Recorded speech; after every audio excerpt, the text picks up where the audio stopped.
भाभी ने अपनी हवस की खातिर घर के नौकर को कैसे अपने जाल में फंसाया, फिर नौकर ने भाभी को किस तरह से खुश कर दिया। अकरम एक बड़ी कंपनी में काम करता था और उसे महीने के 15 दिन बाहर रहना पड़ता था। उसकी बीवी जोया बहुत ही ज्यादा खूबसूरत थी। एक दिन अकरम घर पर मौजूद नहीं था तो जोया उसके पास आई और कहने लगी, आप घर के काम के लिए कोई अच्छा सा नौजवान नौकर ला कर ताकि वह घर का सारा काम अच्छे से कर सके। एक दिन अकरम अपने साथ एक नौजवान नौकर लड़के को लेकर आया और हिना से कहा, देखो इसका नाम अहमद है, यह रोज अब घर का सारा काम के लिए आएगा और जो भी तुम्हें चाहिए इसको बता देना, यह सब तुम्हें बाजार से ला के देगा। बीवी ने अहमद की तरफ हवस भरी निगाहों से देखा और सोचने लगी, मुझे ऐसा ही लड़का चाहिए था, यह लड़का मेरे काम के लिए परफेक्ट है, मैं इसको जरूर अपने जाल में फंसा कर इसके साथ मजे करूंगी। अगले दिन अकरम ने बीवी से कहा, मैं 15 दिन बाद आऊँगा, आपका जो भी काम हो अहमद को बता देना ताकि तुम्हें कोई परेशानी ना हो। अकरम बीवी से इजाज़त लेकर घर से चला गया। कुछ देर बाद अहमद घर आया तो जोया उसे देखकर बड़ी खुश हुई।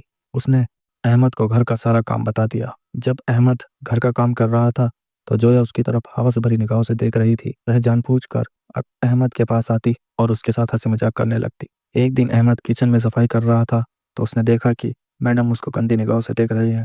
अहमद यह देखकर समझ गया और सोचने लगा, मुझे इस मैडम की नीयत कुछ ठीक नहीं लग रही है।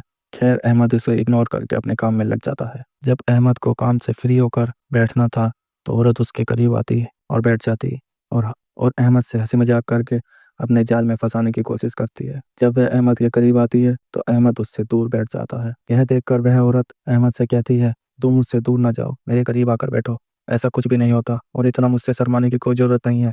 अगले दिन जब अहमद उसके घर आया तो उस औरत ने घर का गेट बंद कर दिया और उस पर ताला लगा दिया। औरत उसके पास आई और कहने लगी, आज कुछ भी हो जाए तुम्हें मेरी प्यास को बुझाना ही पड़ेगा। अहमद ने कहा, मैं यह काम हरगिज नहीं कर सकता, मुझ पर साहब ने भरोसा किया है, मैं उनके साथ कभी धोखा नहीं कर सकता।